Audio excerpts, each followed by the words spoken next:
You buying the pub with him? No. Daisy's taken a loan out for the deposit and I've arranged a mortgage for the rest. Nothing to do with me. You sure about this? I think I've been running this place long enough to know I can make a success of it. I mean, going into business with Daisy. Well, she'll only have a 5% share. I mean, I know she can be a bit make Daisy great again, but if you can't trust family, then who can you trust? The talk of the street. Talk of the street. The talk of the street. Talk of the street. The talk of the street. Talk of the street. The talk of the street. Talk of the street.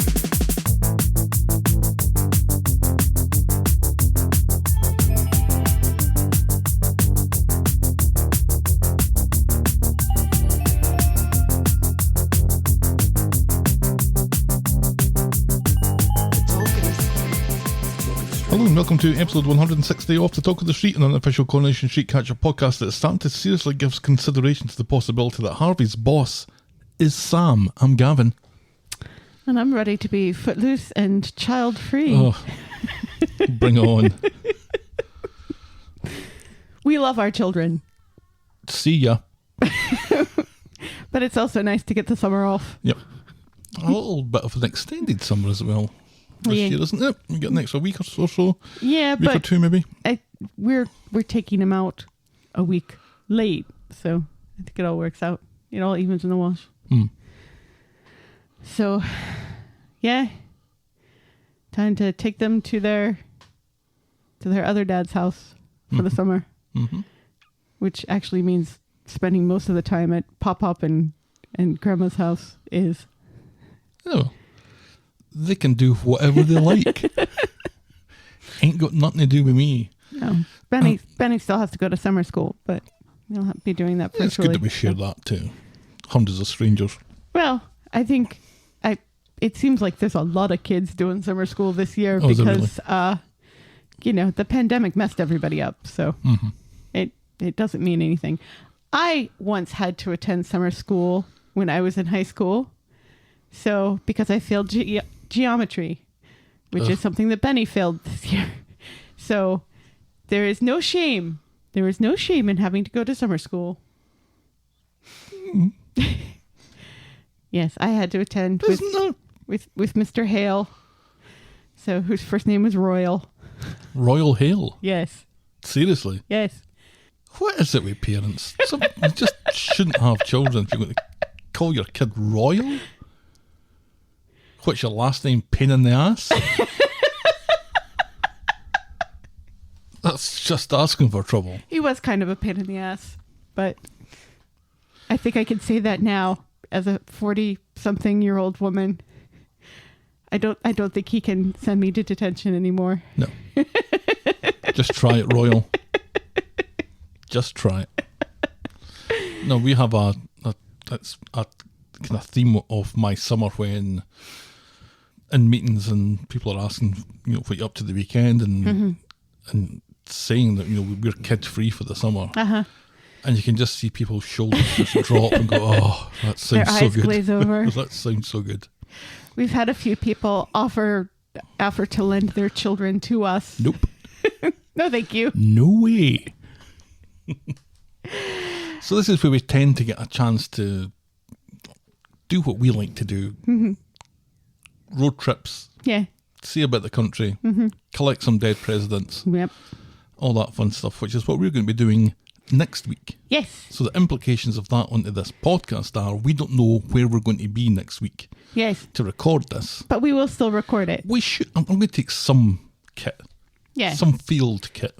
So it might not be the full 1 hour 45 minute The Talk of the Street experience that you've come to tolerate.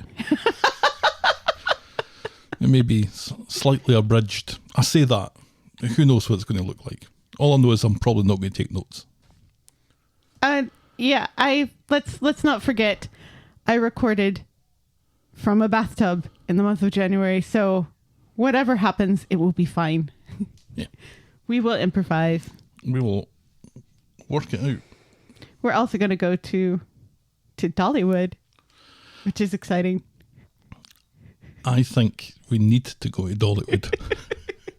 I've no idea what to expect. It is a theme park, It's a though. theme park, yes. So there's rides. Yes. Is there dolly teacups? I don't Who know. knows? I don't know. There's at least one roller coaster there. I know. And there are animatronic Dolly Partons. So. See, we have to go. I don't even What? particularly like Dolly Parton. What? Well, I love her. I wouldn't She is an icon. deliberately listen to any of her music. Really? Not even Jolene? No, That's such a great song. I don't think I've ever purposefully listened to any Dolly Parton music. But You've never worked 9 to 5? I put it the same as Graceland, which is on the other side of the state. Right. You have to do that as well. I'm not as excited about Graceland as I am about Dollywood. I'm equally I'm- excited. I have to be honest. But, Dolly shelled out a lot of money to get the vaccinations in our arms. So, Did you? yes. Yeah, she helped finance the Moderna vaccine. So, I've got a little bit of Dolly in me. I'm willing Wow. I'm willing to shell out some money for her as well. Yeah, it's closed on Monday. That's all I know. Yeah. Andrew Jackson is the dead president that we're going to see this trip. So He's in Nashville. yes, I plan on flipping his tombstone the bird, and kind of sad that Dobby won't be with us on this trip to pee on his grave. But he wasn't a nice guy, even though he's the namesake of the company we work for. Now, Dobby, our dog, typically doesn't follow instructions, so we didn't even make him do this. But when he saw the grave of Confederate President Jefferson Davis, Yep. there was no stopping that There was stream. no stopping. It's like, oh, this is what I can pee on. Dog's got to go where the dog's got to go. And when it's not fair to stop him once he started. No, right? no. Just gotta let him do what he's gonna do. And take photographs of it and tell your friends and broadcast it on the podcast. And take selfies. So that is going to be our next week. So Yes. apologies if we're a little bit late, because what I'm planning on doing with this one, because we're recording this on Thursday night, is schedule this so that it drops the second that Friday's Coronation Street finishes. We will be doing no such thing next week, so we'll just see how it goes. Play it by ear. Play it by ear. Jinx, you owe me a Coca-Cola. Absolutely. Shall we preamble, my dear? Yes, please. Give us some of that improvised Corrie news.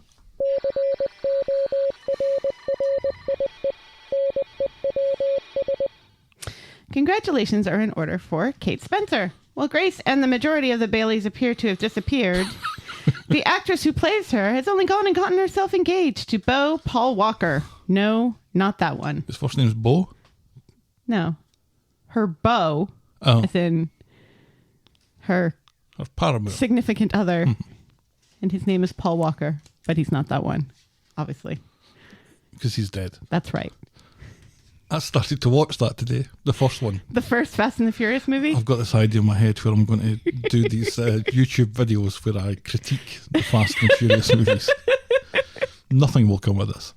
Did you see there was an article out today? I saw that supposedly the reason why Vin Diesel and The Rock are feuding is because Vin Diesel was giving The Rock notes on his acting when he was one of the producers of at least one of the Fast and the Furious movies. Oh, really? Yes. Bet that went down well. They got mentioned in the Stuff You Should Know last week. Some musician doesn't do anything anymore apart from work on Fast and Furious movies. That's all that they do. That must have... Is it Ludacris? That's it. Because That's it.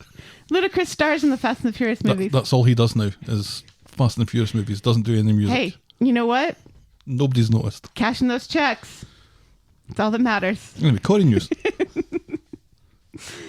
Expect Maria to give Toya a run for her money. Samia Longchaman has just received a diploma in cognitive behavioral therapy. In sharing her good news, she also opened up about her own battle with anxiety. Well done, Samia. Yeah? Yeah. It's always good to continue to educate yourself, no matter what your age. Right. In her case, 38. Keeps you young. Yep. Keeps the brain ticking over. That's right. And nothing better to do in a pandemic. Didn't learn stuff. Yeah. Did you intend to learn a language? No. I did. It was one of my things I wanted to do. I didn't do that. No. Remember when I was going to write a blog about all the different trails that I walked during the pandemic and, critiqued them and took like 1 million pictures of each to show like which ones had the best benches and stuff? Remember when I was going to do that? How's submitting that novel coming on? Hush. Anyway, Cora News. Finally, and come on, folks, it's just a show news. Will Malore, who plays Drug Lord Harvey, has revealed people keep coming up to him and attempting to buy drugs from him in real life. Will Miller? Yes. He's the guy who plays Harvey. Will Miller. Well, I'm American, so I say Malore. That's far too fancy for him. Sounds like maybe they've had enough already. Oh, kind of. Of the drugs. Yes, you kind of ruined my punchline there. Crashed your You did. punchline. You kind of crashed my party. No, because I think it's funnier this way. Okay. And that's Corey News. That is Cora News. We got there in the end. And now we'll podcast for coffee.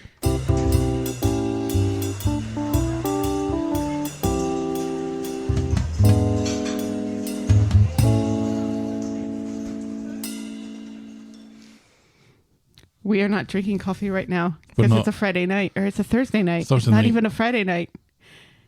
You at least have some Diet Vernors over there. Are they Vernors sugar-free? They're Vernors sugar-free now. Yes. They don't do diet. They've changed the name of it to make it more appealing to men. To dudes. Mm-hmm. I never had a problem drinking diet stuff anyway. No, but you were well centered in your masculinity, my darling. That's right. Check out the gun show. I'm drinking nothing. I was drinking water earlier, and now I'm drinking nothing. You managed? You want some of my Vernors to wet your whistle? Thank you. I don't drink soda anymore, remember? Yeah. Well, nobody bought us any coffees last week. But that's fine, because we got tons of coffee last week, or the week before last, rather. So Shameful. So no shame. Shameful. A little shameful. Yeah. Y'all better be buying us some coffee next week, because I intend to get some very fancy coffees next week in Nashville and Memphis, and post them to the gram. So or the Twitter. That feels like a threat. So if you want to do that and humour Helen or cave to her demands, you can do that by going to ko-fi.com. That's ko-fi.com/the talk of the street, where you can buy both of us fancy coffees in Nashville for next week. And Memphis. Leave your name and leave a little message and we'll give you a shout out. Hindsight Corner now.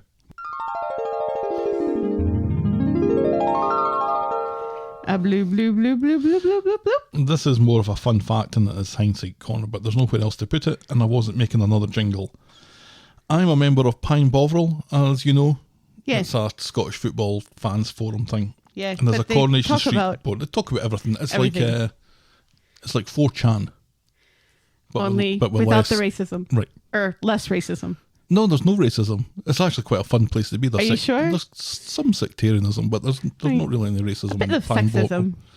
Oh, tons of that. Yeah. Right, yeah. Anyway, they have a Coronation Street board, and a user named Bert Raccoon dropped this beauty. The actor who plays Tommy O is the brother of the actor who plays Rick the Chin. What? Right? But he doesn't have a chin. No, actually, when you look at it, Rick the Chin doesn't have much of a chin either. Oh, stop. It all kind of falls to pieces after that. But I had no idea. Most people probably knew that. I had absolutely no idea. I don't think anybody knew that. Well, Bert Raccoon did. Thanks, Bert. He's a raccoon. He knows everything. He washes everything with his little tiny hands. And now this.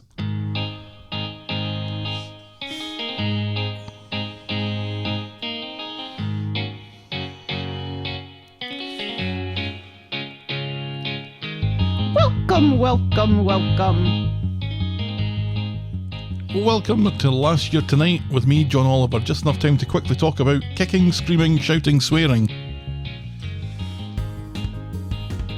Was somebody getting married that week? No. This was David ripping the pish out of Shona a bit by suggesting that Gail was the heavy drinker in the family and she would frequently get chucked out the Rovers, kicking, screaming, shouting, swearing, starting fights, you name it. He tried to tell Shona that he wasn't much of a drinker. Oh, yeah. I was Gavin and you were ugh. This was from your double ear infection that you're still feeling the effects of. It was my 8-year anniversary of living over here, which means that it is coming up for my 9-year anniversary of living over here. That is correct. Which also means that it's coming up for our 9-year wedding anniversary. I know, that I've only just remembered. Are you organised? Are we going to be? We probably won't be here. We'll be like on the road coming home on the day. Right. So you're not organised. So we'll see. I was going to get organised, and then because we're on the road, it's like, well, we'll just need to come up with something ad hoc. I got you a pretty substantial Father's Day present. Yes, you did. So that kind of covers all of the gifting for the summer. It doesn't really. I will obviously get you something really awesome for your birthday, but well, it's pottery and wicker. Pottery and wicker. I'm sure we will find some nice pottery and wicker in the Great Smoky Mountains. So, Shona is desperate for some boom chickawawa time and doesn't seem concerned if that's with Aaron, her care worker, or David, her husband, and becomes very frustrated at a jigsaw puzzle. Scottish Vicky and Jordan get beaten up, with Carla pinning the blame on Peter, although maybe Scott, who appears overly interested in Carla, had something to do with it. After planning a family holiday, Steve and Leanne head off to the hospital for an update on Oliver's condition. Daniel bores a sex worker with stories of Sinead, but she does her best to cheer him up. But not like that. But not like that. The Alina, Seb and Emma storyline time travels back to the 70s, with Emma inexplicably getting her hand stuck in a vase. That was a thing. I remember. Remember when that was the only thing that was on ITV at that time? Yeah. Emma getting her hand stuck in a vase. Toya and a very dapper Imran have a secret appointment. Ooh. Can you remember what that was about? It was about the fostering. Yes, it was. Tyrone and Fizz feel old. Ken turns into a flag. Our moment of the week was Gemma talking to Shona about living on the old estate. And our boring moment of the week was Michael and Daniel not knowing what VE Day was. Yeah, which is just shocking, especially for Daniel. And that's what we said at the time. At the time, yeah. And that was Coronation Street and the talk of the street. This time last year. Shall we dive in, yes, my dear? Please. Now, we have 4 episodes to get through tonight. All right. We can do this. And I'm feeling kind of sleepy. So am I. So I'm hoping that talking about Coronation Street for an hour is going to wake me up. You still need to pack. Well, we're not leaving until tomorrow night. You know. So I haven't packed either. I will do that. I don't know why I said. An hour before we leave. Stelly's the only one who's packed thus far. Okay. Our first storyline today is Prosecuting Harvey on Sunday. This is going back to Sunday. Nick's out for a morning run when he bumps into Sam, who has once again managed to give his mum the slip and run away to Weatherfield without her knowledge. Seriously, she has no room to talk to anyone. Because this is just... It continues to be ridiculous. Yeah.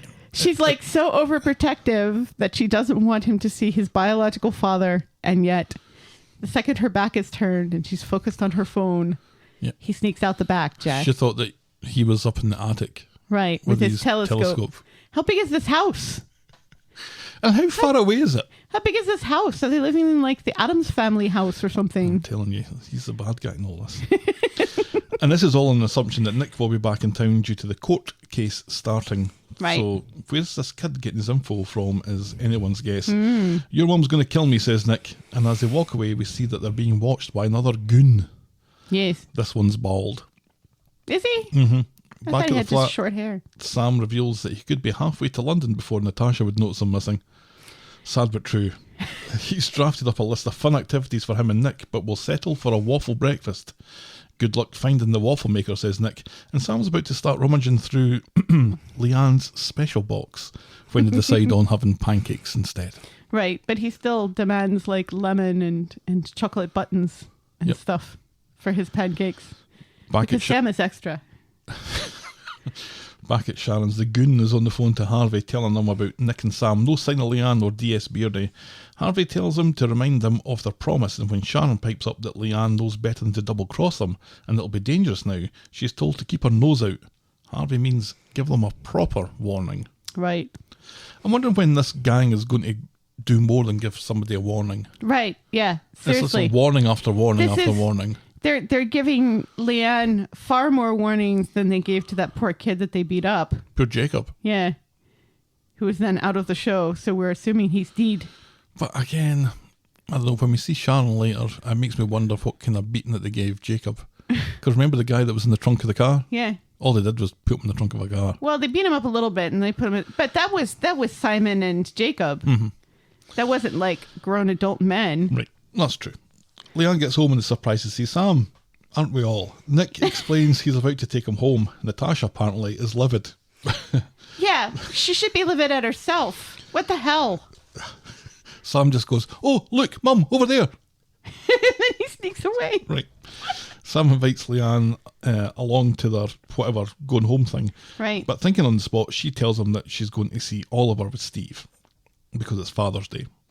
Sharon phones Leanne seemingly to warn her, but Leanne calls her scum and hangs up. So Sharon, back in her scummy little flat, grabs the jacket. Leanne goes round to see Steve and they both remember Oliver's last word. Moo. Mm-hmm. Steve worries that she's not doing well and she explains her call from Sharon. Steve thinks that they should report it. Good idea. But Leanne just wants a quiet life. Yeah, good luck with that, says Steve. As Nick and Sam leave the flat, the goon is sitting in an Audi TT and grabs a gun, because we all have guns now. Yeah. As he watches them head into Roy's Rolls. We live in a place where I drive down the highway and see a giant billboard for a place where you can go and shoot machine guns for money. Yeah, quite fancy that, actually. And we don't have a gun.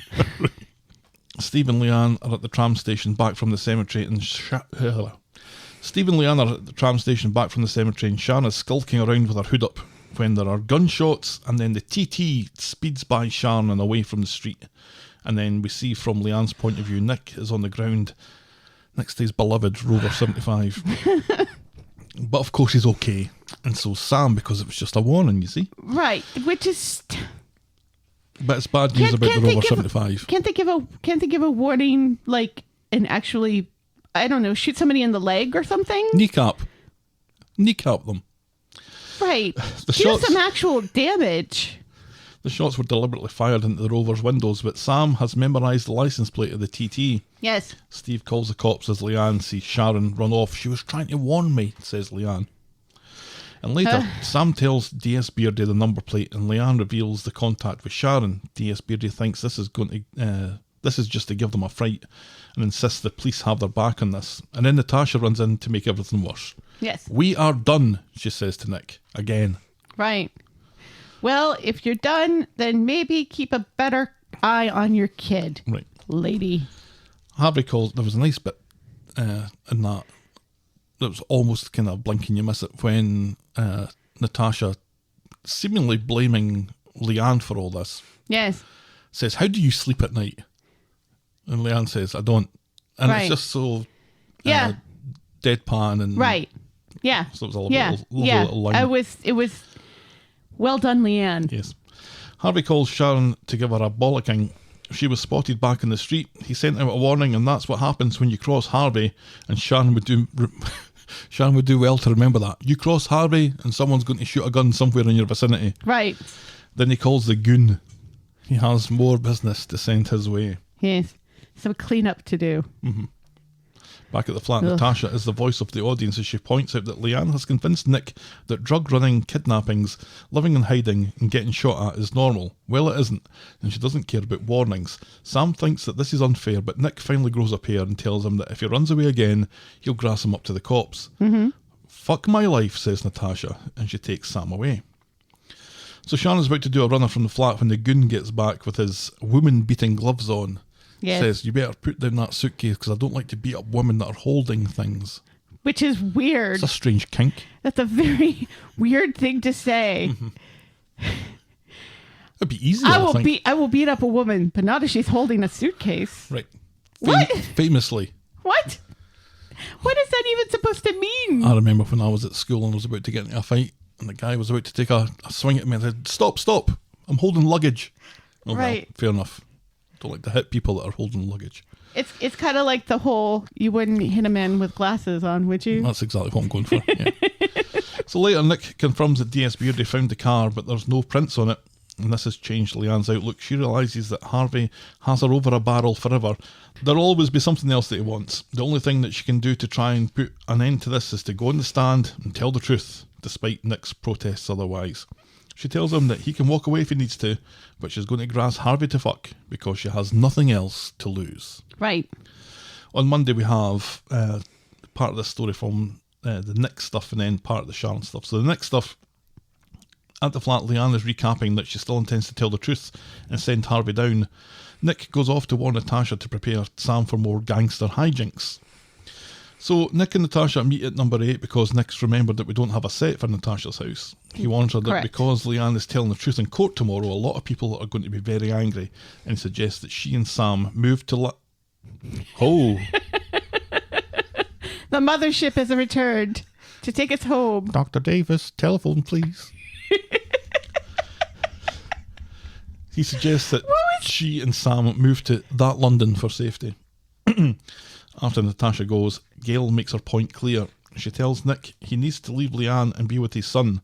All this has come about from Leanne's drug dealing in the first place. When he says that he can't do that, she throws him out.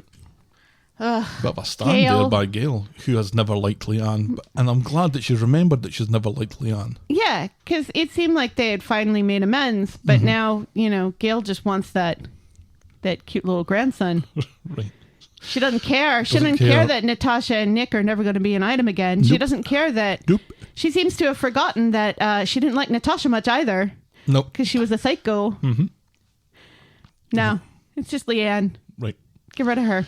Back home, Nick is in a more reflective spirit. He won't be losing contact with Sam because Sam won't let it happen. Well, You've yes. got that right. And he tells Leanne that the bravery that she's showing here is part of the reason why he loves her. Now hurry up and unpack these fucking boxes, women. I need that waffle iron. From the Sharon story now. Rita gets home and hears clattering from the kitchen. She's about to call the police when Sharon comes through all covered in jam, Yes. begging for Rita not to phone anyone. This is the extent that goon... Right, yeah. She's got a leaky nose Right. and a black eye. Mm-hmm. Yeah.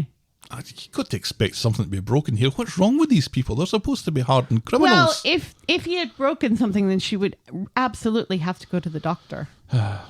Sharon gives a sob story about Harvey getting his revenge and then goes off for a bath. Rita says fine and goes to phone the medical centre, and then she's going to give PC Tinker a shake. Yeah. I can't let you do that, says Sharon. These people I'm dealing with take ruthless to a new level, she says. Yeah. Are we- by now shooting this in is- the air and putting jam on my face. Mm-hmm. And keeping a young lad safe in the back of a van overnight. Right, yeah. Ruthless to a new level. Aye, aye, aye. Do you really want my death on your conscience? What, you dying of old age, Sharon? That's all that's going to happen here. Sharon asks for her 10 grand back so she can disappear again. Rita is her only hope. Meanwhile at the Rovers, Daisy and Jenny are chatting about the shooting and Sharon, so Jenny decides to go to see Rita. Mm-hmm. But on the doorstep, Rita puts Jenny off. She seems to be standing in her outside jacket, claiming that she's about to jump in the bath. Yes. That was funny.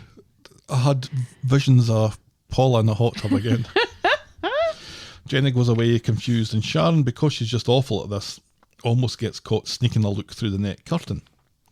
And it seems that Rita is now agreeable to pay Sharon off, but tells her that the bank need 3 days' notice before a transfer. Sharon's clearly gagging for the cash.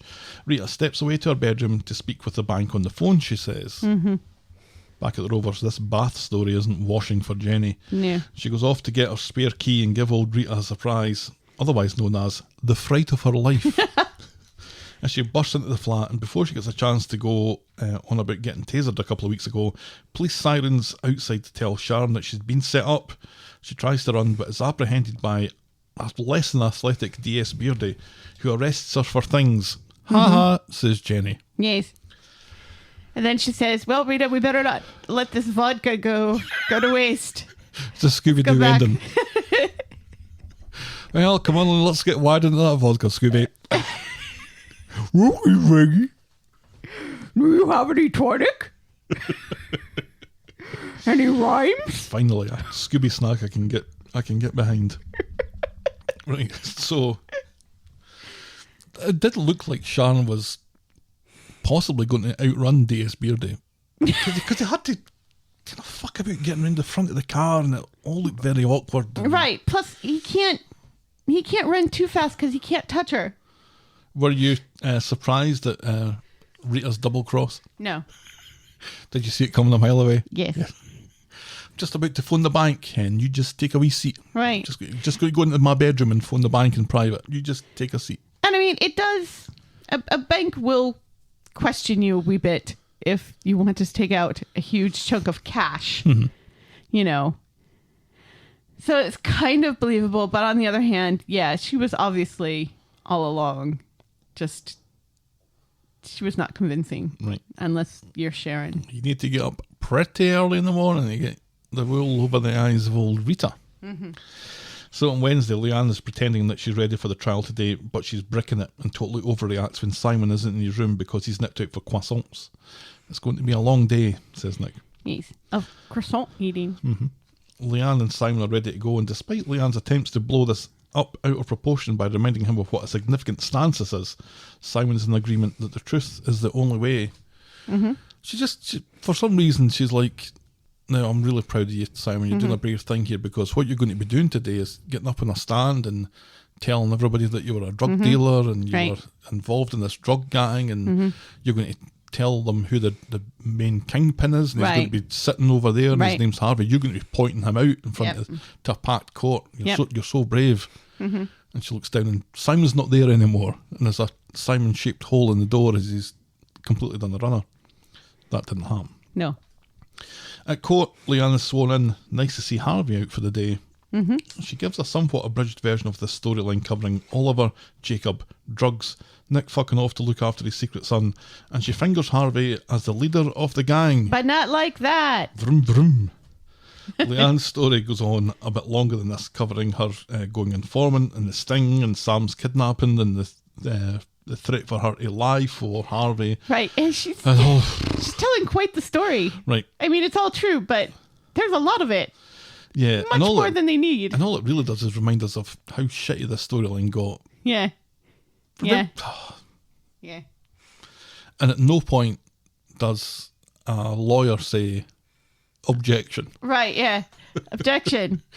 Relevance of dead son.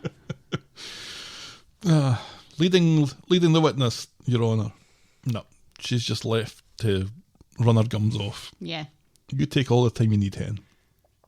Would never happen in real life. Now it's the defence's turn to get wired into Leanne, basically calling her a muppet for going along with this harebrained scheme and suggesting that this was all dreamed up by her, so she and Simon could avoid the jail. Right. Which is kind of true. Only it's not dreamed up. Well, yeah. But the whole point of this is so they can... Right. They're cutting a deal. Right. During a break, Leanne is worried that she's fucked everything up when Simon announces that he doesn't have to give evidence anymore. And then D.S. Beardy comes in with some news that's going to shatter their world. Woohoo! So next up, it isn't Simon that's taking the stand. It's Sharon! It's Sharon! Sharon! She's called as a witness, and she's sworn in, and she's given testimony against Harvey. I've told you I've met Ozzy Osbourne, right? Yeah, at Mohegan Sun. Yes. Yeah. Sharon's suddenly grown a heart. She's also grassed up Harvey's associates and his business process manual to groom other saps like Jacob did with Simon. Mm-hmm. She's given chapter and verse on this drugs operation. Mm-hmm. She even tells them that when they say that give a warning, they don't really mean give a warning. Right. Somehow Leanne is able to have a private word with Sharon afterwards. She's turned Queen's evidence, so Leanne and Simon will be able to sleep soundly. No one is overly impressed, seeing as she's only there because Rita grassed her up, but Sharon's nose starts to run again, and so we quickly fade to black. Sharon turns up in the street. Jenny is outraged, but it turns out that Rita's invited her to stay until the sentencing, which is tomorrow. When Jenny points out how stupid this is, Rita says that she can fight her own battles, thanks very much. Well, let's just remember this next Christmas, Rita, when that tree falls on top of you again. So Rita goes into the Rovers and Jenny is ready for round 2, but Rita's got her melodramatic handbag with her and says that she always gave Jenny a second chance and it's only right that she does the same for Sharon. Isn't this like a fourth chance? Yeah, I'm Fifth not sure. chance. I'm not sure we can really get away with calling it second chance at this point. Come on, Rita. I don't even think in this instance of her coming back within the storyline, I think we're beyond second chance now. Yes. But next we see Sharon's meeting with yet another goon. Harvey was a liability, says Sharon, and he'll be going down for a stretch, and so she's the new boss. What? The goon says that she'll need a wedge to get the firm back up and running, and Sharon knows where 10 grand is just sitting around doing nothing. Why does she need cash to get the... Who knows? My main problem with this is Sharon is now a grass. And everybody knows that she's a grass. Right. So, who's going to be part of this Grassy's gang? Who knows? Not only that, but they... She'd be getting bumped off by this goon, is what would be happening. Right. And we all know that the drugs are bad. Okay. And not just bad, Okay. but bad. Yeah. Okay. They're like actually killing people and stuff. And the cops know this. They know the cops are onto their operation. They now know that Sharon is related to Harvey and has some business with him. Why would she turn around and then go right back into the drug business when the cops already know her name and what she looks like and that she's associated with this drug business? And why isn't she getting like some sort of sentence? Because yes, okay, Simon and Leanne are sort of getting off because they were willing to give evidence, but Sharon was arrested in part for a kidnapping plot, which has nothing... Conspiracy to kidnap at the very least. Right, yeah. So maybe she gets a commuted sentence, but she should still be sentenced with something and not walking the streets. I guess my issue as well is that she was apparently terrified of Harvey. Right. She was so scared of him that she was going to do anything that he said. She did this whole Machiavellian pantomime villain thing. Right. She then seemed to take a bit of a liking of Sam. Is that what's supposed to be the step too far? Right. So she's turned on Harvey, especially after that he got her beat up. Right. Grassed him up in court. And now is turning heel again to become the kingpin of the drug organization? Yeah, this hasn't been thought through, has it? By all accounts, to quote Kronk, by all accounts, this doesn't make sense. This is bollocks. So, on Friday, back at Rita's... Nice to see Sharon is still camp, though. Seems to be. Yeah. Yeah. Lots of love. She's got to dye like half of her head black and she could be Cruella de Vil. Right. So, back at Rita's, Sharon is laying the foundations. She might be skint and without a friend and homeless, but as soon as the trial's over, she's heading for the Horizon or Birmingham, whichever. Leanne turns up at the court for the verdict and bumps into Sharon. There's no love lost between the two of them, and Sharon seems confused by Leanne's hostility. So, really? But the verdict comes through quickly. Harvey, you are guilty. Harvey shouts that he'll appeal, but the judge doesn't give a shit and orders some background reports before sentencing. And Sharon gives him a smile and a thumbs up as she leaves, which is pretty funny. Yeah. Back at Rita's, Sharon is packing up. She doesn't know where she's going to go, but it'll be safe and far away, and that 10 grand would help, by the way. So Rita thinks about it again, but this time she's really thinking about it. Or maybe she's going to call the cops again. Or maybe she's going to have a bath. She hasn't decided. But wherever it is, vodka will be involved. Rocky. Jenny bumps into Rita and quickly finds out that Rita's on her way to the bank. Jenny figures that this is Sharon related, but Rita will not be swayed. My money, my business, she says. Fine, we'll remember this next time you're trapped under a Christmas tree or want to sing World War II songs in the pub. So Rita gets home from the bank and Sharon is keen to go before Harvey's goons descend on the street again. Right, yeah. But Rita's parched and fancies a cuppa. Stick the kettle on, she says. 15 minutes won't kill you. And Rita has not $10,000. She doesn't have £10,000 in her bag. She has 9,000 for some reason, and she brings it out. And it doesn't even look like 9,000, does it? It's all kind of stacked up, I guess. This is Sharon's chance for redemption, but for some reason, probably because Sharon is using language about family that Jenny warned her about, Rita's big on the dramatic gesture and withdraws the money and puts it back into her bag again. Mm-hmm. Why? Why did any of that happen? I think she was trying to make a point, and she was testing Sharon. Oh, right, okay.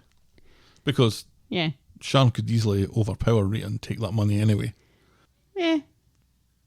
Probably. If she was that desperate for it. Right. Yeah. And she's a drugs kingpin now. Right. Let's not forget. No harm done though, as Sharon leaves, still grateful that Rita gave her a chance to rebuild her life, but with not a penny of Rita's money. Bop, bop. And that's as far as we get with that this week. Yeah. Well, she gets her heel stuck in a grate. Yeah, I didn't think that was vitally important to mention. She seems upset. She gets her heel stuck in a grate, but then she begins to smile. So That's the What's last one we're going going on? to see of her. what's going on in that head? Do you think that's the last we're going to see of her? Well, I know that actor is back in New York now. She's in New York? She lives in New York. Does she? Mm-hmm. She's back. She's been back for like half a week. Huh. So if she's still on the street after this, it's not for very long. But I get the sense that We that's know her where in done. New York she lives. She's in Manhattan. Oh, so we can go and ring her doorbell and say, hiya! How's it going? No. I think we get arrested for that. Aw. Call us, Sharon. If that is Sharon's swan song, what are your thoughts on her reappearance and the effect that this has had on the Leanne and Simon storyline? I think if they're really going to make a big deal about the whole, her taking over the drug business, then this shouldn't be her swan song. But then again, they're probably not going to want to be selling on Coronation Street anymore because everybody knows her name and her face. Like you, I find that whole Sharon is going to take over kind of bollocks. Yep. And I say that right? Probably not. Bollocks. Bollocks. There we go. That wasn't bad. I really hope this is the end of this because honestly, those poor actors just need a break. Yep. And I think we need a break from those characters Oh, as yes. well. Yes. As much as we love them. Mm-hmm. Let's give Jane and Ben some much needed R&R, Yep. please. They have been overworked. It was nice that they remembered Oliver on Father's Day and they took the balloons and the flowers to him. Yeah, that was nice. That was nice. I liked that bit. And his last word. Moo. Is moo Yeesh. a word? Or is it an onomatopoeia? It's onomatopoeia, yeah. I think it would be churlish to... For a child that young, fine. It's his last word. Right. You can spell it. If you can spell it, it's a word. And he's 3. Yeah. But how many O's do you use? You See, just this use is the all two? going back to my mum. And when I wrote my name for the first time. Uh-huh. Have I said this on the podcast? I don't think so. So I was like 4, I think. 3 or 4. And I remember being in the living room of the house. Mm-hmm. A piece of paper and a pen or a crayon or something. And I wrote my name. Mm-hmm. And I looked at it and I said, oh, for it, my name for the first time. Uh-huh. And I ran through the kitchen to show my mum. Uh-huh. And she took the piece of paper and she looked at my name and said, there's 2 O's in Brim, and handed it back to me. That is so your mom. I know. No well done. No kind of Aw, close. Very good, son. Very good. 2 O's in Brim. She's right though. Oh, God. I love her. Yep. So, yeah, I think I've probably said this a number of times, but I think that the little coda to this story of let's call it Oliver's death Right. that main part feels so long ago now that Yeah. it's. I mean, we're having Father's Day now, and Right. we're having Steve's first birthday without Right. Oliver and all this sort of stuff. Yeah. That's how long ago it Yeah. kind of feels. Yeah. I don't know. It seems like we're done with this. I think there's still going to be some Natasha, Sam, Yeah. Nick backlash yeah. and issues, but Hopefully that all dies down too now that there's no threat. And let's be honest, as Nick says, if Sam wants to see him, Sam's going to find a way. Right. Because he always does. Continually calling the police on that wee laddie. Right. Okay, our next storyline today is summer school. On Sunday, Summer is already up and revising when Todd and Billy... I see what you did there. Join her. I did it last week as well and didn't get any praise for that. She's got them Father's Day cards and needs them both back from church by 12:30 as she's taking them out for a special lunch at the bistro. No card or mention for Paul. Makes me sad. At the bistro, Billy is going on about Bernie in and orange juice starters, and Summer goes off for a pish, which worries Billy because she's already gone for a pish. You're overthinking things, says Todd. And I don't think I've ever agreed with Todd more. After the pish, Summer's picking at her food and getting frantic to get back to revision, so Billy and Todd give her the green light to fuck off so they can be deplorable with each other over sticky toffee pudding. Bluch. Bluch to them, not to sticky toffee pudding, which is delightful. Do you know how old Harriet Bibby is in real life? No. She's 23. And she's playing, like, what? 16. Yeah. Wow. Yikes. Billy has enjoyed the meal so much that he tells Todd that he should move in. I kind of thought that it already had moved in, but whatever. But wasn't it Paul, or not Paul, Todd saying it to Billy that he should move in. Well, Todd's kind of giving it big, well, I already have my smalls there and my toothbrush and all that, do you but think it's not maybe official. I should... And Billy says, well, we have to check with Summer first. But they don't even need to bother with that because Summer will be thrilled. So they get more vino to celebrate. Meanwhile, at home, Summer has knocked back a caffeine drink, goes a bit funny, and collapses on the couch. Billy and Todd get home as Summer comes round from passing out, oblivious to the shooting that happened in another storyline, which allows Billy to make his concerned face again. Todd agrees this time and wants to take her to the hospital. Summer kicks up a fuss and blames the liquid panic attack. Fine, says Billy. And then we need to go and see Dr. Gadas, who they saw conveniently at the bistro earlier. Yes.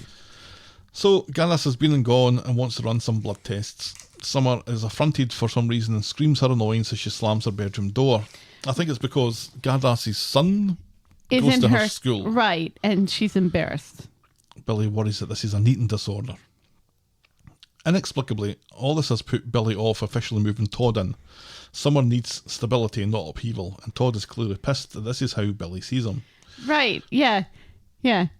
But Billy... You know what the real problem is, though? Billy's constantly using Summer to push commitment away. Because this is the same thing that happened with Paul. Kept forgiving Paul. Mm-hmm. Then something happens to Summer. Oh, nope. Summer has to be my main priority. Goodbye, Paul. Right, that's true. Yeah. Billy is commitment phobic and uses his daughter to keep men at arm's length. He is deplorable. And that is Helen's Insight of the Week. Insight of the Week. Raggy. Billy thinks too much has happened to Summer this year and needs to slow things down to keep her front and centre for a change. Maybe think about getting his hole a little bit less. Yeah, like that's going to happen. Right. On Monday, at Roy's Rolls, Bernie still hates Todd. And she tells him that no matter how squeaky clean he thinks he is, there's always a hint of a tide mark on his neck that he misses when he washes. In comes Billy, who deals with a frantic Summer on the phone by repeatedly telling her to calm down. Never tell a woman to calm down. No. What about repeatedly? No. Okay. Billy and Todd are arguing about what to do about Summer's eating disorder, and they're overheard by Shona. Billy insists that they were only surmising and they beg Shona not to say anything, so Shona says sure. So Summer, Amy and Addie are waiting on the bus talking about a teacher Amy thought was fit, but has hairy hands. Very hairy hands. Ew. Very hirsute. Yeah, which she didn't see when he was on Zoom. No. Oh, he was fit, but he's very hairy hands. What is she, Jerry Seinfeld?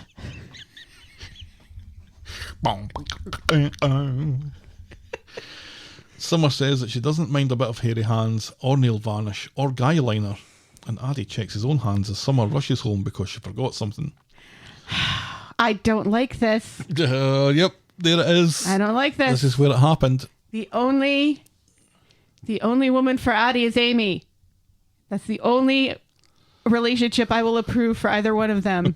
They need to get together. They need to get a dog and get a van. Start solving crimes. Damn it.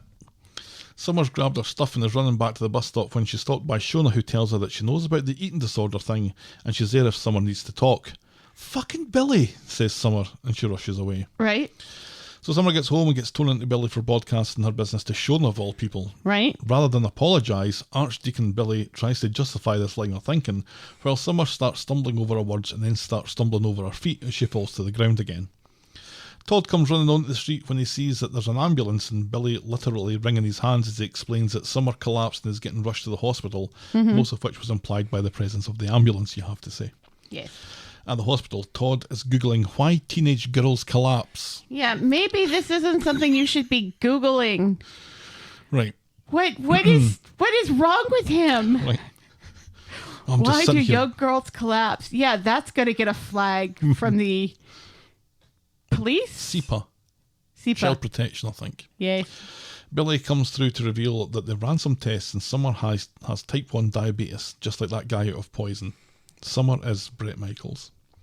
But it seems that no one's told Summer this.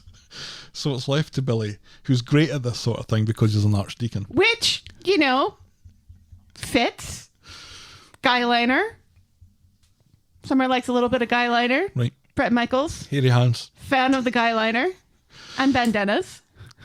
Very, very much a fan of bandanas now for some reason. I wonder why. The same reason certain Bandanas people of and our cowboy hats.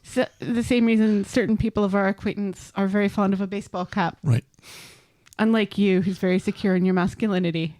I'm bald and proud and Yeah. tickets for the gun show, etc. Summer doesn't really understand what this is, but Billy crying and telling her that he's so sorry gives her some idea. Well done, Billy. But she's dying. Todd tells her Billy will be able to help with injections, what with him being a junkie and everything. That was hilarious. To quote the Falcon, he's out of line, but he's right. Mm-hmm. No idea what you're talking about. Outside, Todd is resorting to humour, but no one notices and thinks that he's just been a dick.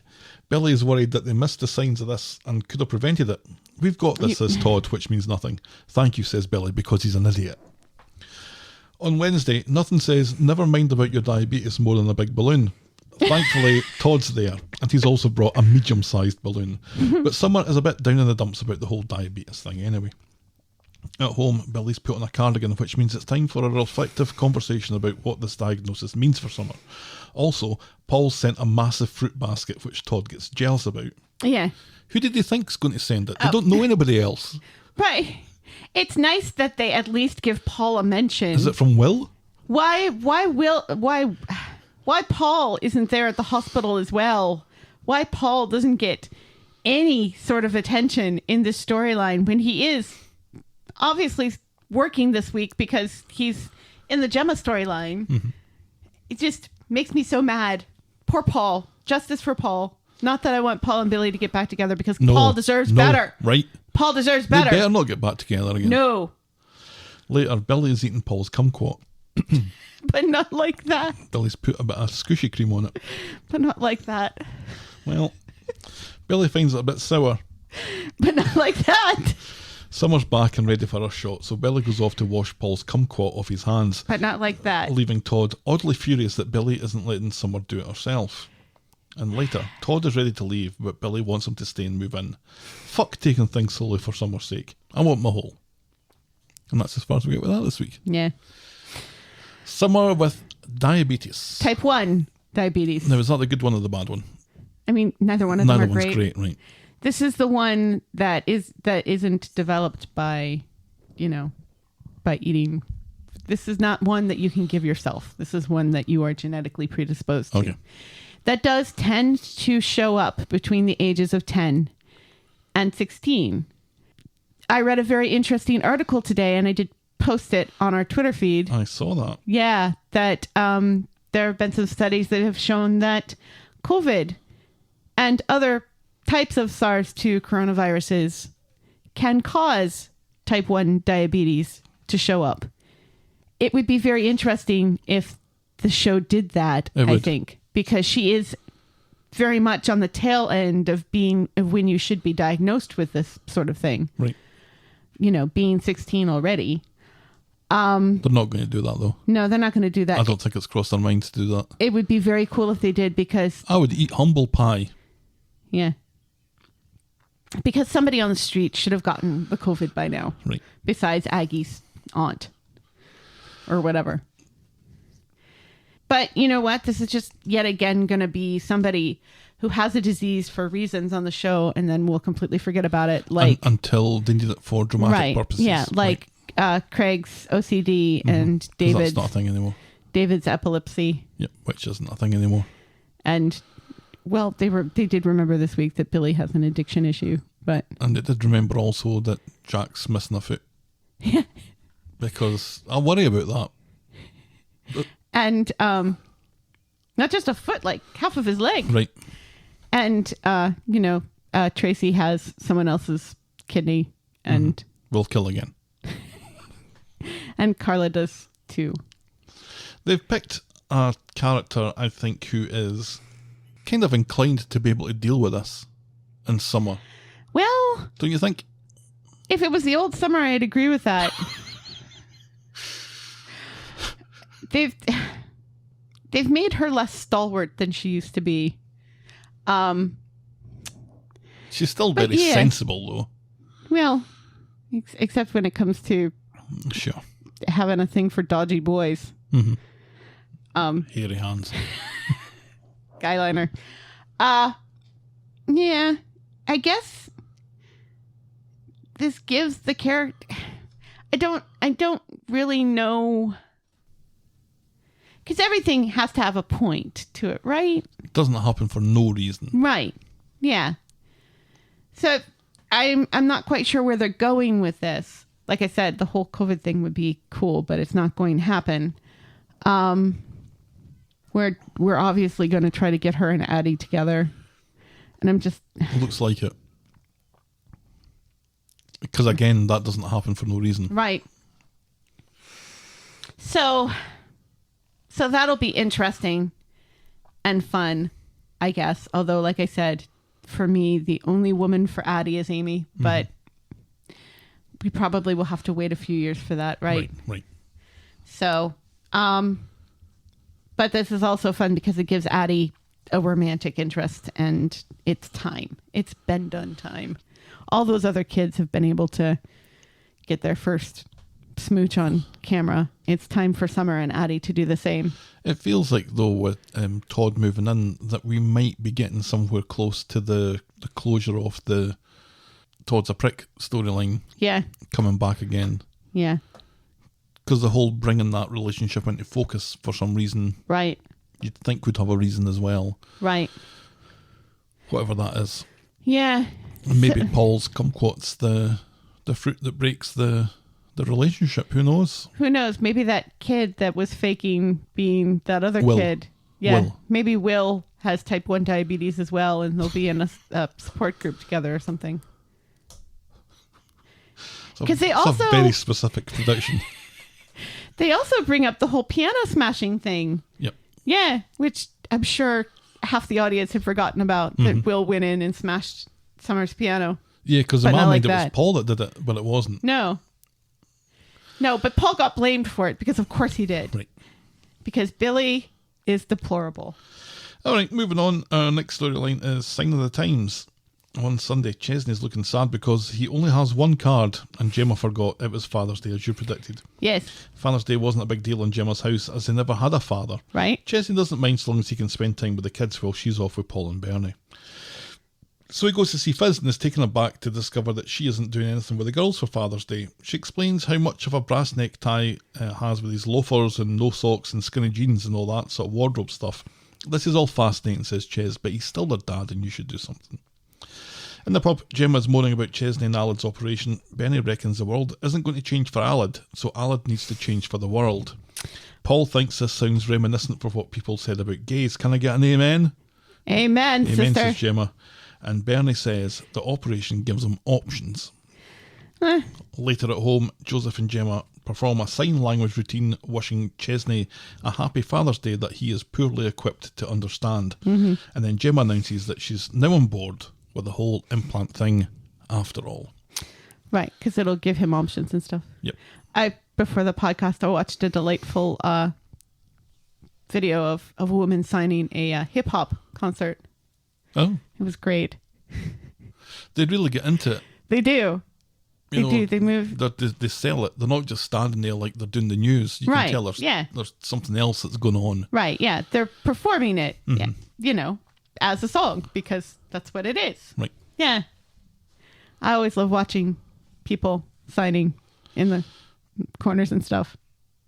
That seemed to be the thing that has that's changed Gemma's viewpoint on it, because we were very much at an impasse last week. It seems to be that an afternoon in the pub with Bernie saying that, you know, the world's not going to change for Alad. It's kind of what. Right, but then we have Paul very astutely saying, well, fuck the world. Right. You know, because, and quite rightly, because, and it's good that they do mention this. It's like, well, deaf people don't have to conform to the world if they don't want to. Just like gay people don't need to conform to the world just because the world wants them to. Right. You know, and at least they're still reinforcing the fact that Alad is still going to be deaf. This is not a cure. And this does give him options. He can turn them off. He can take them off and live as a member of just the deaf community. But there was an opportunity to really explore this, and it feels like they just barely skimmed the surface. Yeah, it's making me think that Frida's probably not going to be required after all. Yeah, one visit from Frida and that's it. But, you know, I don't know. Maybe as Alad gets older. Oh, we've got to wait years for this then? Probably. He's really the only one of those kids that we're ever really going to have. I can't remember their other names. One of them's Welsh sounding. All of them are Welsh sounding. Aren't they all Welsh? Are they? I think so. Is that a Ceres? I think there might be a Ceres. Maybe. Or a Cheris or something. Tell you what, there are no Keiths. There is no Keith in that lineup. Absolutely not. No Craigs either. No. No Sengers. No. I worked with a guy who had very poor hearing. And they had his hearing aids were Bluetooth. Yeah. Because everything's Bluetooth, right? Right. But he could put in headphones like earbuds and listen to music and still be able to hear because his hearing aid picked up. Right. That just blew my mind. Yeah. It's brilliant. And, you know, it's a different world. Our next storyline today, just a few scenes from the Happy Roy and Nina day on Sunday. After shooting in another storyline, Nina gets back to Roy's roles, sober this time. She's been to her dad's grave for a chat. She didn't get very much back, she says. Roy offers to be her living soundboard, but Nina doesn't know where to start. Roy's just sorry that he couldn't protect her. Not even the Black Panther could protect her, she says. And we get a little Chadwick Boseman hat tip. A little nod. I don't know if I would call the Black Panther the most sublime of superheroes. Oh, don't even. Don't even. But it was a lovely nod. I wish she had name checked him instead of just saying the actor died of cancer in his youth. You know, but I'll take it. They reminisce about Richard and his illness and how she misses that safety net because parents aren't there to be your friends, they're there to be your safety net, which is something I very much relate to. That's what I kind of noticed when my mum passed away was there's a safety net that you're probably not going to need, but they're there. But it's there, and then when it's not there, it's like, oh shit, I really am an adult now. Yeah. Fucking hell. She's done with the adrenaline, she says. It's fish cakes on Friday from now on. Roy talks about the helplessness that he felt on the night of the attack. This is his problem, not hers, he says, but he keeps phoning her because he needs to know that she's all right. She lovingly tells him to back off, and then she produces a Father's Day gift for him. It's one of her dad's Scrabble racks, and Roy is quite chuffed. He's so chuffed and proud. Where's the rest of the game? That's what I'd like to know. We're not just bringing the whole game. Why just one rack? Where was it? Or at least, some tiles. Because his house is probably... Well, it's going to be somebody else that's living in that house now. Right, yeah. So she must have had it all this time. Right. Does she have like a storage unit or something? Because she obviously didn't shove everything that belonged to her dad in. Maybe it was just in her bag. Maybe just kept it in her bag. Like I keep my mum's £20 notes in my wallet. That's true. You do. Maybe it's just one of those things that she decided at that point to give it to Roy. Huh. Anyway, it was lovely. It was lovely. It was just the most beautiful moment. And you're not going to spoil this for me. No, it was lovely. I agree it was lovely. I'm just wondering where the rest of the game is. And that's fine. I can admit that it's lovely and also wonder where the rest of the game is. It's not for playing, Helen. She should have gotten some tiles to spell out. No, she shouldn't have done. She should have done exactly what she'd done. She'd give him the rack and be done with it. I love you, Roy. Best uncle ever. Next up, Wooing Curtis. On Monday at number 1, Emma invites Tracy to an early lunch at the bistro. So early, it's at 10:30. Call it brunch, says Emma. Tracy hates that word. Yep, she does. She's not a fan of portmanteaus. No. I find this delightful, by the way. Oh, all of it, yeah. Yeah. Even Tracy's interference. The Emma and Tracy show, just give it to me. Just give me this. It's a free meal, so Tracy accepts the offer. At the bistro, Tracy has to witness Emma and Curtis terribly awkward flirting with each other. It's mostly burrito based. Curtis eventually asks Emma out for a drink, but before Emma bites his hand off, Tracy insists that she's busy that night. Tracy tells her that she's coming across far too keen. She might as well be whipping off her pants right now. She advises playing the long game, and Terminator Todd will be eaten out of her hand in no time. Emma wants to phone Curtis later on, but rather than suggest a drink this week, suggests a drink next week, and maybe that's good enough for Tracy. But Tracy puts a kibosh on this. Let him marinate in his own filth for 3 days. And poor Emma thinks that he could be married with kids in that time. But she agrees. Is there no sex education in Manchester? Emma. On Wednesday, at number 1, Curtis has texted Emma and has asked her out. She's keen to respond, but Tracy talks her out of it. Slow and steady wins the race, says the woman lumbered with Steve. And we find out that it's Steve's birthday tomorrow, but he doesn't want a fuss given it's the first year without Oliver. Yes. So on her way to the Rovers, Emma bumps into Curtis and he more or less asks her out again, telling her it's okay if she doesn't fancy it, just let me know. And she behaves like she's about to shit herself, is non-committal and flaky, and rushes into the pub. So Curtis runs into Steve and Roy's Rolls later. Curtis tells Steve that he thinks that Emma's gone cold on him. Oh no. Steve doesn't think that's possible. Emma is a fluffy bunny on a warm day. Oh no. That's true.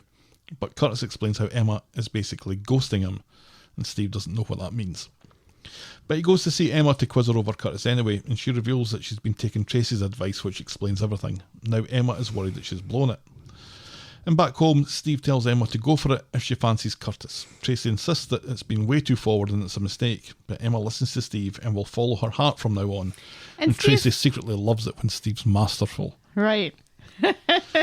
So Emma goes off to see Curtis, but she's missed the boat because Curtis is already off with someone else. Another leggy blonde. Was it a leggy blonde? No. She had short brown hair, didn't she? She was a brunette. I get the feeling you'd disagree with that either way. On Friday, at home during Steve's birthday celebrations, Emma explains how Curtis went off with another woman, so that ship has sailed. Dodged a bullet, according to Tracy, but they arranged to go to the bistro for Steve's birthday tea later. So Steve's chatting with Curtis at the bistro, and we discover that the woman last night was a wine merchant. It was just work. It was just work, Helen. It was just work. He admits to fancying Emma, but he doesn't know how she feels about him. So later at the bistro, Curtis explains all to Emma and enjoys a glass of champagne with her, making it clear how he feels. Mm-hmm. And Steve has unnecessarily cancelled his birthday plans to accommodate this scheme. Which is fine because he gets to get his hole with Tracy. Right. Mm-hmm. And take a bath with Tracy. Yeah, because Emma's really confused when Curtis sits down at the table because you're the waiter. Right. And am I early? That was lovely. Yes, I liked all of that. I loved Tracy being... I loved Emma calling Tracy mummy. That was hilarious. And Tracy's look. Yeah, this works for me. More of this, please. Yeah. This is stuff. This is the kind of stuff that you can keep your drug lords and dying kids. Just give me more character development and funny families. Yeah.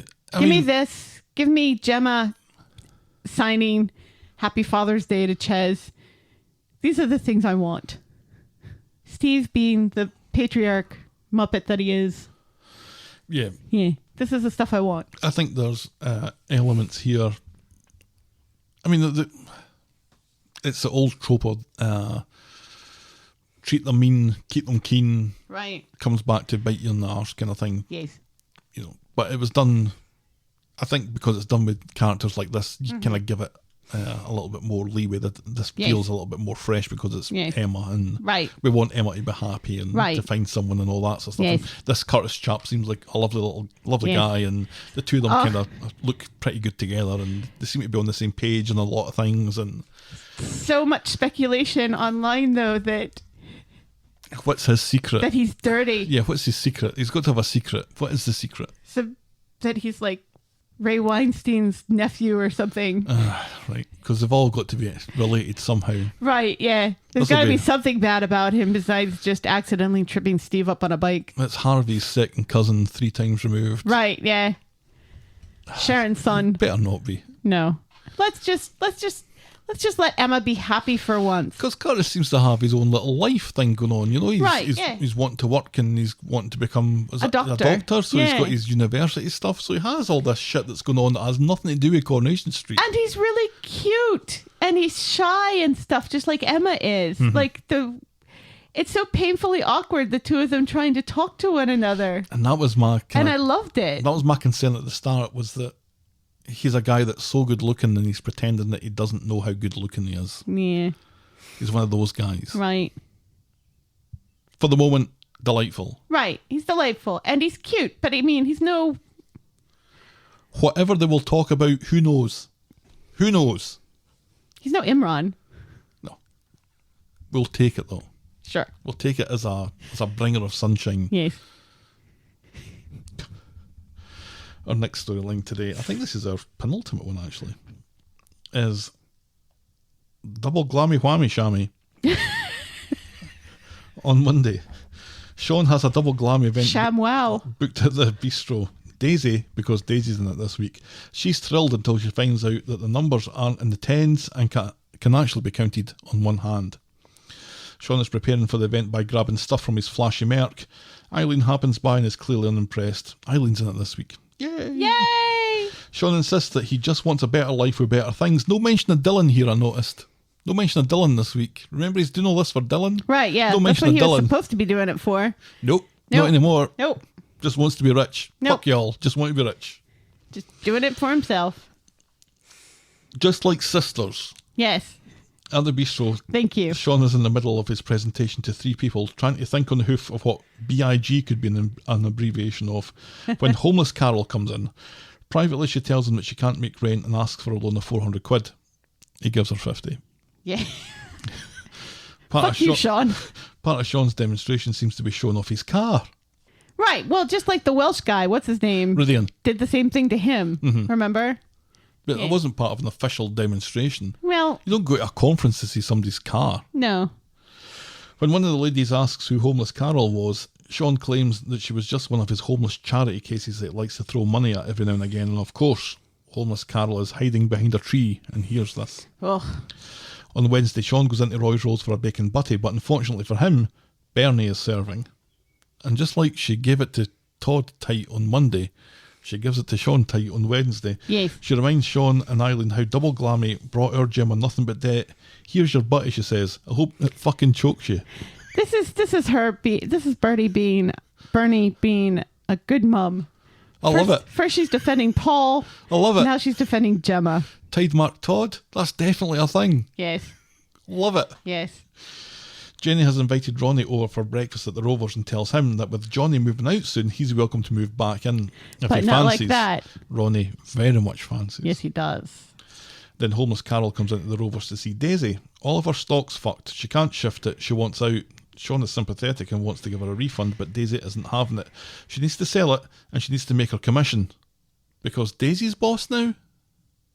Daisy is under Sean in the pyramid, right? That's what I thought, but it kind of seems like they're equal in the pyramid now, or something. Right. Confused.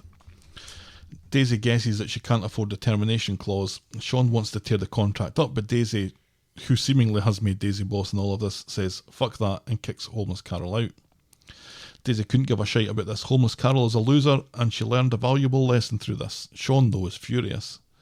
And he's trying to get a hold of homeless Carol, and then finds her sparked out on the bench at the community garden. And then we see a very rare sight. Contrite Sean? No. Dr. Gadas outside.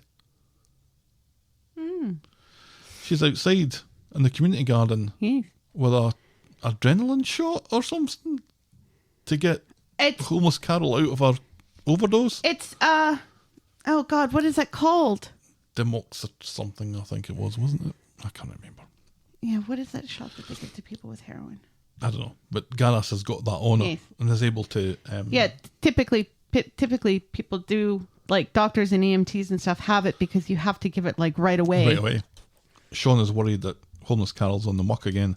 He'll never forgive himself if she ODs. But she hasn't, because the next we see her that she's sitting up.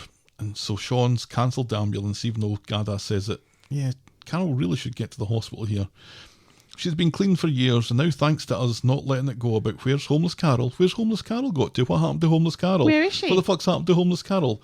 She's back in the muck, and this is now a thing. Yes. She'd rather be dead than back on the street, she says. She thought she could make her own luck, and Double Glammy would have been the answer to her prayers. All she wanted was a normal life, and now she has nothing. Thanks, Sean. Yeah, fuck you, Sean.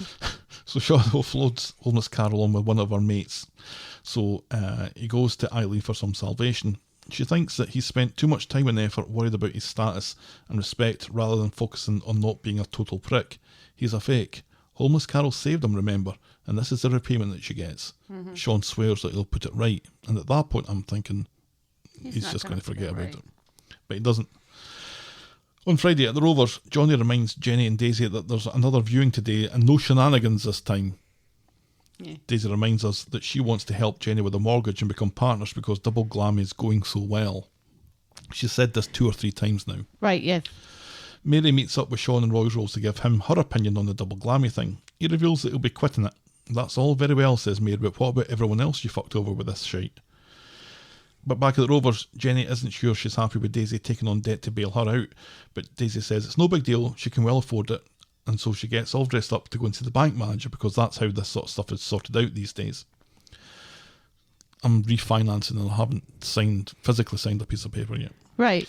Sean has called a meeting with Gemma, homeless Carol and Daniel. He announces that he's leaving Double Glammy. He'll recompense those who are out of pocket, and Daniel will write an article for the Weather Gazette exposing Double Glammy as a pyramid scheme because Daniel still writes for the Weather Gazette. Apparently. Sure. It's freelancing. Right. Let's give it the benefit of the doubt. So Daisy comes back from the bank in sparkling spirits. She's been okayed for the deposit thanks to her sizable Double Glammy earnings. Right. And how nice she looks in a hot pink blazer. Right. She owns a pub. She owns a pub. Yeah. We own a pub, says Jenny. Yeah. And Ronnie reminds Jenny that he's there to invest if she needs it. Right. Ha ha. Ha ha. Ridian hasn't wasted any time, and Sean's going to be sued for all he's worth, apparently. Homeless Carol disappears again just as Daisy rolls up, wondering what the meeting was about that she missed, and she reacts badly to Sean's news about the article and his paying off the recruits. Ha ha, says everyone. Then Johnny comes through the back at the Rovers and Jenny lets him know that Daisy has a deposit and she has a mortgage, so she'll be buying the pub. He looks unsure. She knows Daisy can be a bit make Daisy great again, but she's sure that it's going to work. I love that. Make Daisy great again. Yeah. Because she also, there were a lot of pop culture references this week. There was, because there were so many. Summer said that she wanted Tom Holland or something like that. Oh yeah, she wanted Tom Holland to tuck her in. Yeah, which was I'm never sure about so cute name dropping, and then the whole Black Panther thing, right? And then Billy and Todd were talking about that HBO show with Nicole Kidman in that long coat that I watched and you didn't. The beach one? No, not the beach one. The one where we're all on the beach. No, not that one. Huh? The one where she's married to Hugh Grant and he's a murderer. And Hugh Grant's a murderer? Yes. Why do you think he's in the prison with all of those other guys at the end of Paddington 2? Because he's a murderer. I thought it was because he's gay. He likes the... Because he did the show tunes, didn't he? They did do the show tunes. That doesn't make him gay. No. I know that. There are lots of straight men who like show tunes. Mm-hmm. Lin-Manuel Miranda, your friend. Good guy. So a disgruntled Daisy meets up with Daniel in the bistro. She thinks his perspective is biased and he hasn't spoken to anyone who made a success out of it.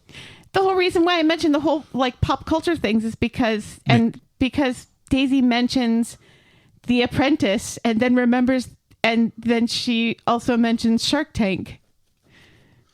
Right. Does she call it? No, she called it Dragon's Den in the Dragon's UK. Den, yes. Yeah. Does she say Shark Tank and Dragon's Den? No, or she said Dragon's Den. The Apprentice and then Dragon's Den. Shark Tank. She didn't say Shark Tank. She would know what that is. No. So she says lots of people make good money from the scheme to put food on the table, just like him, single parents who can't be at work at regular hours and stuff. Mm-hmm. She asks him to postpone the article until he's done his proper research, but Daniel has already submitted the article and it's already online. Haha. Double scammy. I love that. Daisy is not happy. He didn't write that though. No. Daniel sub-editor. Yeah. Daniel seems to really enjoy this. He does. But then he also enjoys watching Daisy walk away. Oh, totally out of his league. Don't you think? And she'd not be interested in that, I don't think. No. She does. She's evil. Somebody calls her evil this week. Right. And right. She is Eileen. Evil. But you know what? Tracy is also evil. And she and Steve make it work because Steve is not evil. Oh, I don't know. I'm really not a fan of Daisy. You can have her. I like her. I like her she's believable as kind of an evil person who occasionally does nice things. One time she did something nice. Right, yeah, and she got yelled at for it. Back at the Rovers, Daisy finds out that the bank have found out about this article thing because somebody at the bank basically scans the Wedding Gazette for things like this to crop maybe up. they have maybe they have a copy or something, or maybe who knows? Or maybe it's ridiculous. Yeah, but yeah, if Double Glammy is going down, maybe if they called somebody, who knows? You're right. It is Thank ridiculous. You. There you go. I tell you what, I'd much prefer Daisy and Daniel to what people are speculating, that Daisy is going to break Ryan and Alia up, because if that happens, I will be very angry. It's been so long. I don't think I'm invested in that relationship anymore at this point. The Ryan and Alia relationship? Yeah. They're so cute together. I know, but it's been so long. So Ryan who cares? With his cute little tush. And arms. Arms for days. Hairy hands.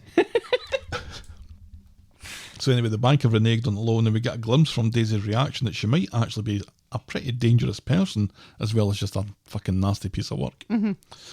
Then Jenny and Johnny join Daisy in the back room. Everything is in order. Papers have been signed in record time, and Johnny leaves them to celebrate. This is the best day ever, says Jenny, as Daisy tries to keep up appearances. Right. And that's as far as we get with that this week. So Ronnie's going to invest. Ronnie's going to do the deposit. And Ronnie and Jenny are going to get in business together. And then eventually they're going to get back in bed together. Right? That's what's going to happen. I imagine so. Yeah. And we're okay with that. Because they have great chemistry together. And, I'd rather have one Bailey than no Bailey at all. No Baileys, right? Where the hell is the rest of that family? It's not even a main Bailey. Right. He mentions Ed. He's a sub Bailey. Ed says something. He mentions that Ed said something about something that happened in the pub last night. Huh. But we don't get to see Ed. We don't get to see Michael. I took an enormous amount of joy when Daisy's plans just got completely fucked over. It made me so happy. And I loved the glee that Daniel was taking, because he was pretending, oh, well, maybe you're making some good points here. But all the while in the back of his head's like, it's too fucking late. Yeah. It is too late. Yeah. Because when I open up my laptop, it is conveniently at... Oh, boing. There you go. I'll read it, sister. And there was a little bit there was a little bit of spark between the two of them as they kind of joust with a... There was. And Daniel does like to joust. Do you know, I think she's his match in that respect. Yes. Because she's a quick thinker. Yeah. And she probably has the better of him in some arguments, even if she's wrong. Yes. She probably has the argument to beat him. Probably. Because she's that person. Yeah. Maybe a challenge for old Daniel now that he's completely fucked her over. Yeah. Maybe gets a chance to fuck her over again, this time in the bedroom. Absolutely like that. Would you care to wear this cardigan?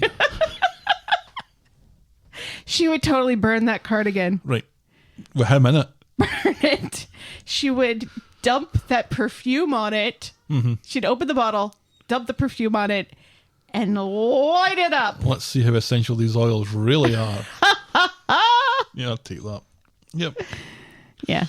Make it so, Corey. Make it so. I guess it means that we're not getting anybody new. That Welsh guy, I had hopes for that Welsh guy buying the pub, but that's not going to happen. Well, we knew that wasn't going to happen. That's a shame. He doesn't like the smell of rotten shrimp. But not like that. Our final storyline today is Tyrone's big time fun midlife crisis. On Sunday, Terminator Todd has taken the bike to show Tyrone, but it's Kev who takes an interest in it. He's looking for a project. Alina is pleased that Terminator Todd has a buyer. Meanwhile, Tyrone's jacket Are we really is made calling of zips. Curtis Terminator Todd? At this point, I couldn't remember his name. Curtis. Later, Kev has already ordered parts for the bike and announces that this is actually Tyrone's Father's Day gift from Alina, who suddenly has spare money now that they're not moving house. Right, where is all this... Alina continues to talk, but no one's listening. On Wednesday, Alina sashays over to the garage to give Tyrone a card. She's just assuming that because he sat his motorbike exam, he passed it, and chooses to ignore his expression, which suggests there's at least a little more to this story. Yes. But then Fizz and Evelyn are leaving the house, and they take a moment to watch Tyrone, in full biking leathers, attempt to bend over to pick up his keys. It's an abomination, says Evelyn. And she's not wrong. And later, Fizz and Evelyn, who are clearly enjoying this way too much, go over to the garage later to further take the piss out of Tyrone. Evelyn thinks that he's squeaking like a balloon bender in his leathers. It comes out that Alina bought the bike and that Tyrone hasn't passed his test after all. He's as squeaky as Dev's wine-filled shoes. At the flat, Alina's hopping mad. Why shouldn't they enjoy the bike? He's a good dad. He takes care of the kids. Tyrone thinks that she's right. And from now on, it's fuck Fizz and fuck what she thinks. It's Tyrone and Alina against the world. Blah. So on Friday, Tyrone is on a wee learner 50cc bike, I think. He's still in his leathers, showing it off to his fellow midlife crisis veteran, Steve, who shows off his belly. I loved it. For no reason. I loved it. Who'd have thunk that Steve would be jealous of me, says Tyrone. I never said I was jealous, says Steve. And I don't think he is. Steve is jealous, says Tyrone. And later, keep telling yourself that, Tyrone. Tyrone is back on his yellow bike and he's backing out of the garage in neutral, reciting all the vital statistics about it. It's got a 345, fuel ahead, blah, blah, blah. And then it seems to run away from him and he looks about ready to fall off. And fall off he does, because sure enough, when Fizz comes by the garage, Tyrone is trapped under his yellow bike. And he's perfectly calm about it. He's on the phone to Kev to come and rescue him. Right. Kev is on his way, but Fizz insists on staying with him to keep him company and takes a few snaps for historical purposes. Come on, cheesy rider, she says. I love it. It works on so many levels. Right. It works because the bike is yellow like cheese. Mm-hmm. And it works because... Say cheese because you're taking a photograph. Right. Mm-hmm. And, you know, it's cheesy that this is the way Tyrone's midlife crisis is going. Right. Although it will get even cheesier. Oh, yes. Tyrone gets no sympathy later at Dev's talking to Evelyn, but finds out that the photos are doing the rounds. Tyrone reckons that they need a mediator, a proper one, not like Toya, so he goes off to arrange that, thinking that it'll help with their communication problems. And then he goes to see Fizz at the furniture thing, informing her that they have a meeting with Tonya later, somebody who has been recommended by Toya.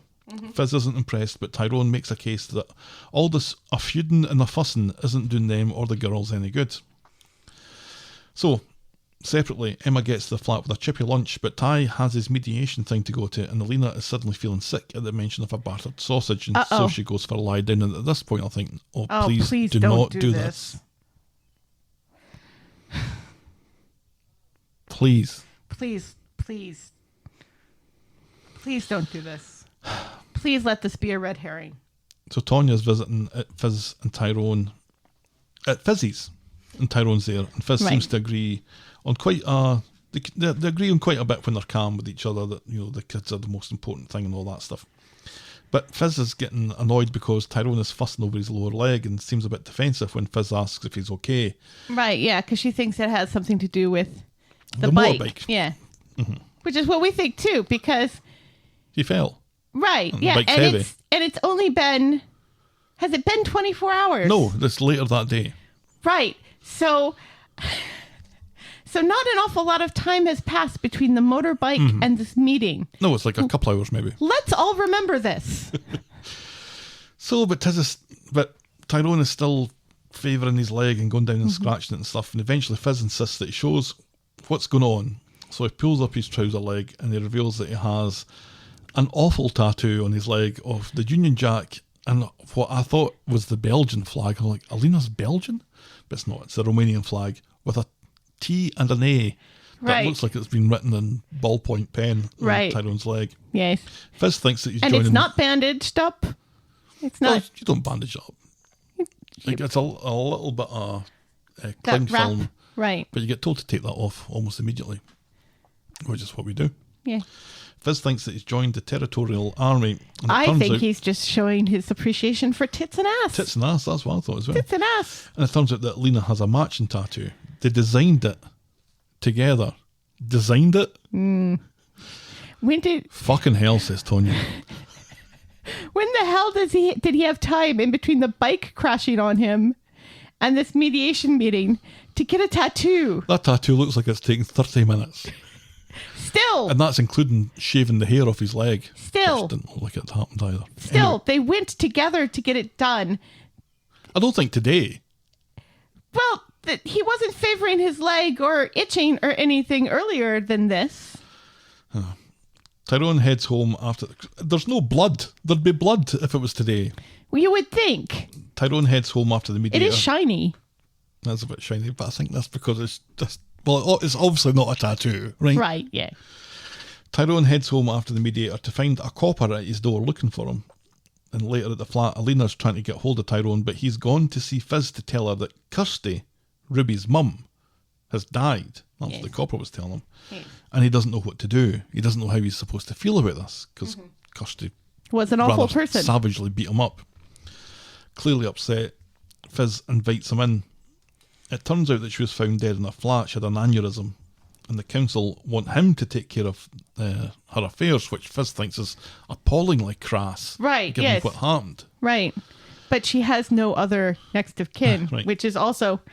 So his name must have been on some paperwork of hers. Right. If they knew to contact him. It's taken ages for them to find him. Yeah. Which suggests... Doesn't make... Maybe it was blurry? I don't know. Much sense. But also, yeah, she has no family. Right. Or anything else. Apparently not. Also, for Pete's sake, an aneurysm, really? Well, we're closing this door. Yeah, but why? Kirsty could come back, which I think a few people were hoping that she would, because she's been out of jail for quite some time now. Right, and you would hope that this would, the fact that Tyrone and Fizz are breaking up, maybe she would come back and try to get custody again of Ruby or something interesting. She did, yeah. Why couldn't she have died of COVID? That's my problem. You're determined for somebody to die of COVID? Yes! Oh, sorry, I wasn't saying that like it was news. Tyrone has no idea how he's going to tell Ruby. Kirsty wasn't a proper mum, but she was still her mum. Yeah, but Ruby probably doesn't even remember her. Probably not. In fact, definitely not. Fizz thinks Kirsty was a victim as well, but a sad branch on their complicated family tree. That was a lovely way of putting it, I thought. It was a very lovely way of putting it. She's glad Ty came to her about it. Yes.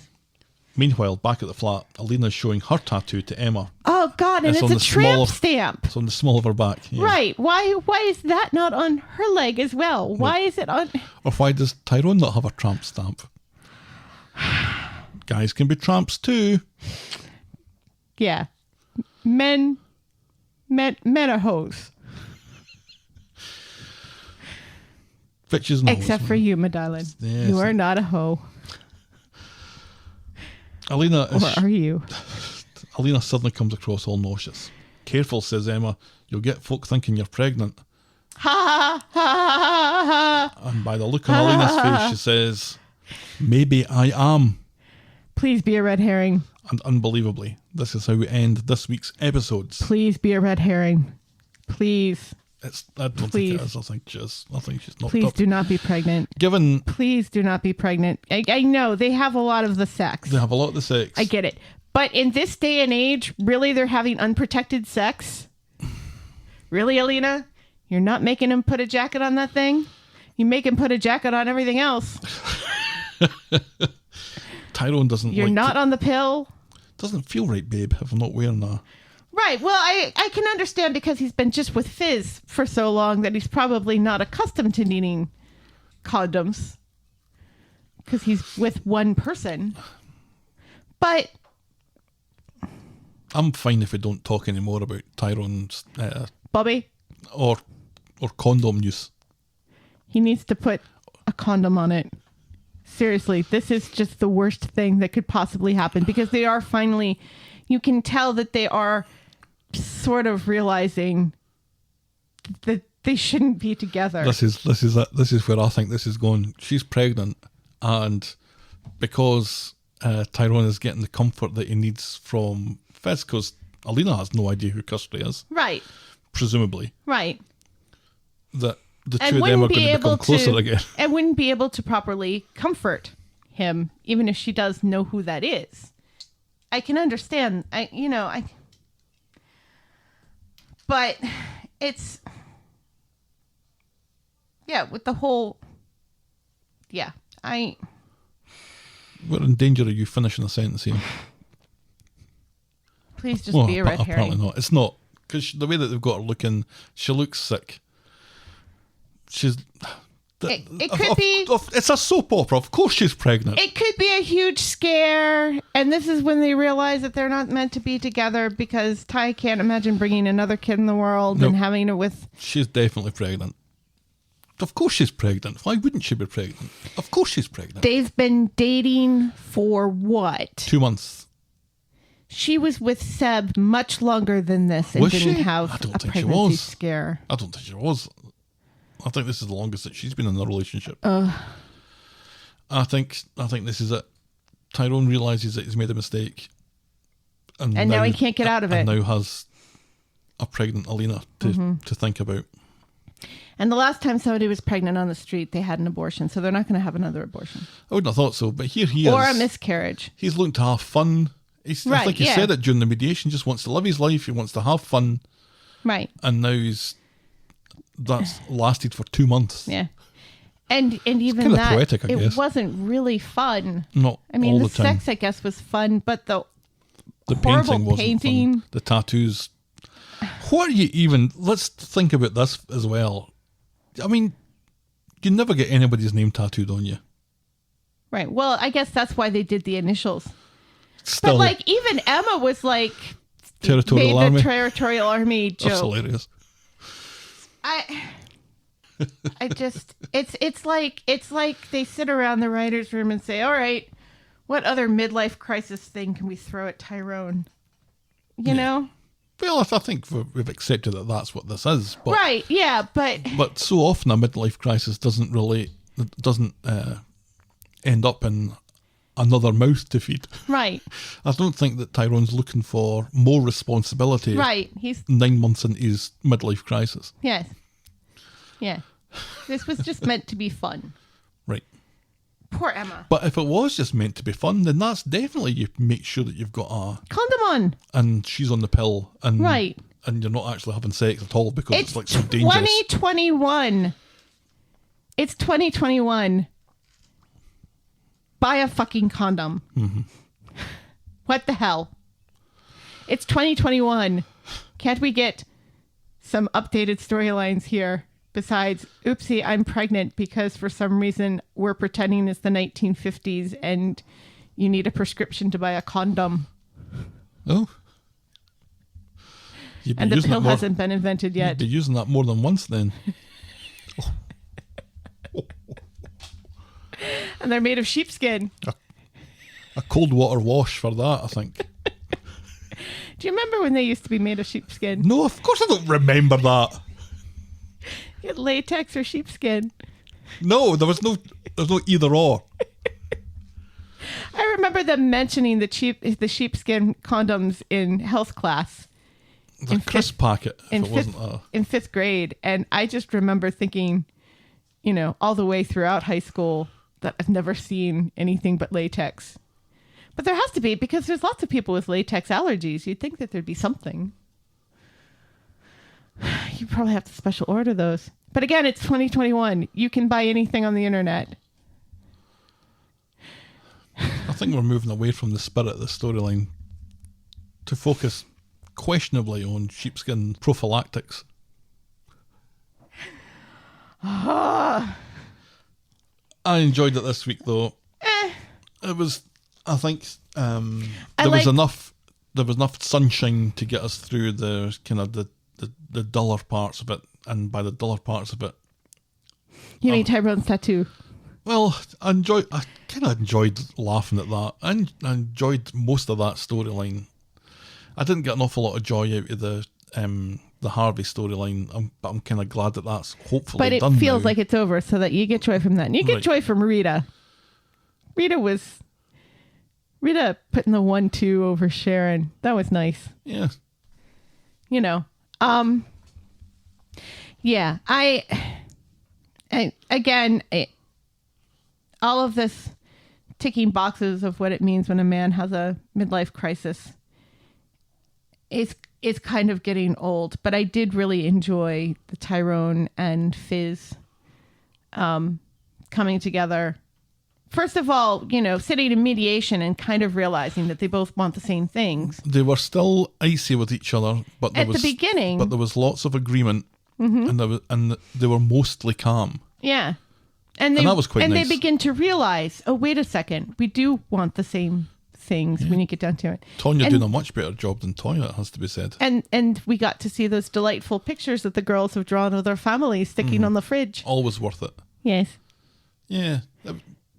The ones with the really black eyes. You kind of realise that despite the fact that they were kind of in I guess their word, they were in a rut with each other, seeing them in that environment together kind of makes you realise you kind of like them together. Yeah. Yeah. A rut is not a reason to break up. No. Well, that was the week that was Coronation Street.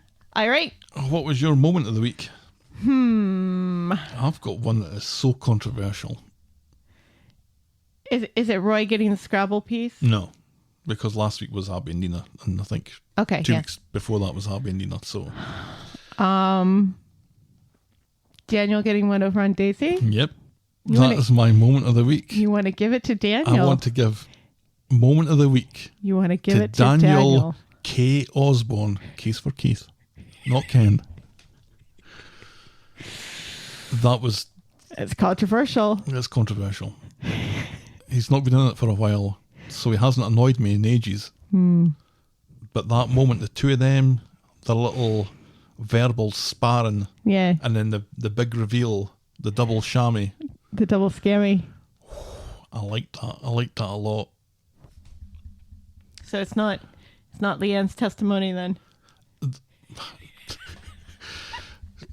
Leanne recapping the finer moments of a terrible storyline. No.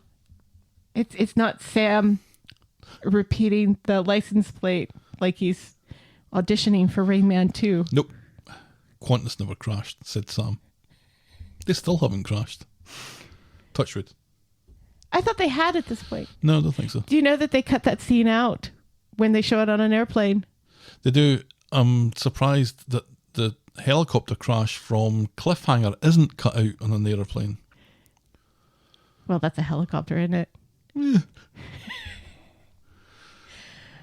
Yeah, let's give it to Daniel and Daisy. When have we ever given anything to Daniel and Daisy? The only thing that Daisy's ever won is I think she's had two second smile fades. Yes. But I don't think wasn't she nominated for an empty cup at one point? I don't think so. I don't think she even has one of them to her name. I really don't like Daisy. Yes, but yet and yet here we are. saying that Daniel and Daisy is our Moment of the week. Moment of the week. Wait for the skies to Fall upon turn us. to blood as Daniel gets a moment of the week. Your boring moment of the week? Billy talking about Nicole Kidman's coat. Yeah, I can go with that. I don't actually remember it, but it sounds very boring. That is our...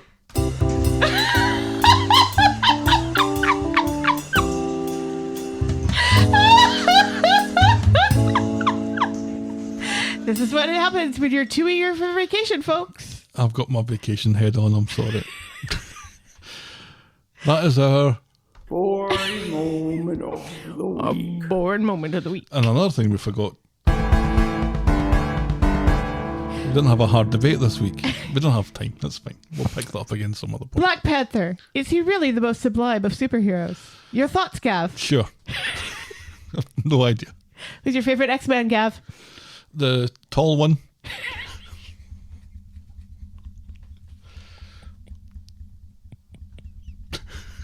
What? Much better than the short one. Wolverine is a short one. Okay. I'm not arguing. Okay. Have you stopped laughing yet from Daisy's lawn getting fucked by Double Glammy? If so, go watch it again. It really is funny. In the meantime, we're the Talk of the Street at gmail.com and we're at Corey Podcast on Twitter, Facebook and Instagram. You can shout me and Helen a coffee by heading to ko-fi.com. That's ko-fi.com/the Talk of the Street. Check out the clicky section of voggle.co.uk for links to our merch store and YouTube channel. And if you're so inclined, please leave a rating and a review on the iTunes or your podcast provider of choice. Thanks for making it to the end of another episode. We will probably be back next week. We will definitely be back. With something. Right. That'll look kind of like. With special guest star Dolly Parton and the ghost of Elvis Presley. So kind of like the Talk of the Street. Cheerio. Bye.